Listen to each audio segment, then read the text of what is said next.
I think that I'm a big believer in second chances, and I think that Dwayne Haskins certainly deserves one.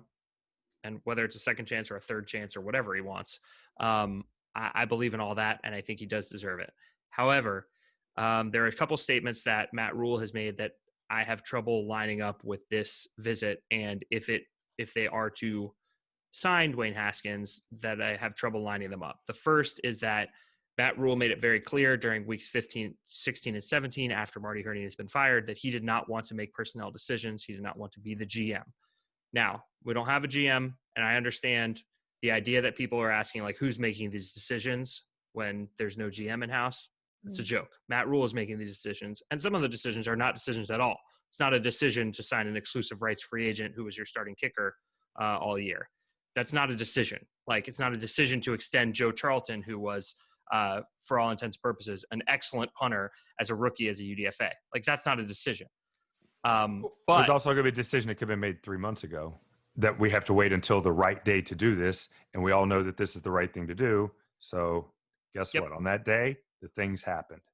I remember last year the Panthers did not sign the exclusive rights free agents until March and April. And I remember like people on Twitter and social media just freaking out, like, what are they doing? Why aren't they doing this? And then the last day before they did. And so now, instead of the last day, they do it on the first day, because who cares? You're always going to make those moves. They're no-brainers. But in terms of Dwayne Haskins, it's just interesting that this is clearly something that either came from Rule or someone above Rule. The other thing is that I do feel like it is tough to couch the fact that he spent the last 12 months building this brand and building this culture of people that want to work hard, come in early, study tape, be the guys that outwork your opponents, the toughest guys on the field.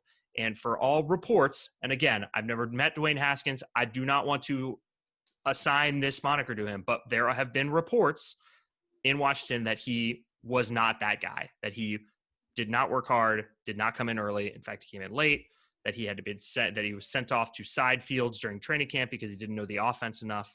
All of these reports came in. And if you are going to build that culture for 12 months and then sign somebody who is not that guy because he has a first-round pedigree and because he has the talent of a quarterback, that I think may cause some derision and some problems in the locker room.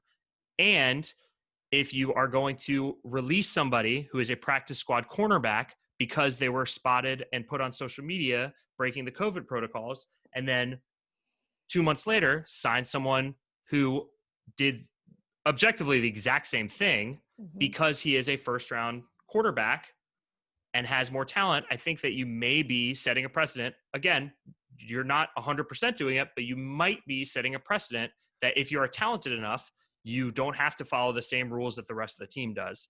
And that seems like the opposite of what Matt Rule has been preaching and saying for his entire time here in Carolina. And that is why I have an issue if they were to make this signing of Dwayne Haskins. That being said, they may not sign him. If they wanted to bring him in on Monday and then they decided, you know what, not our guy, that's what they should be doing. You should be kicking the tires on somebody.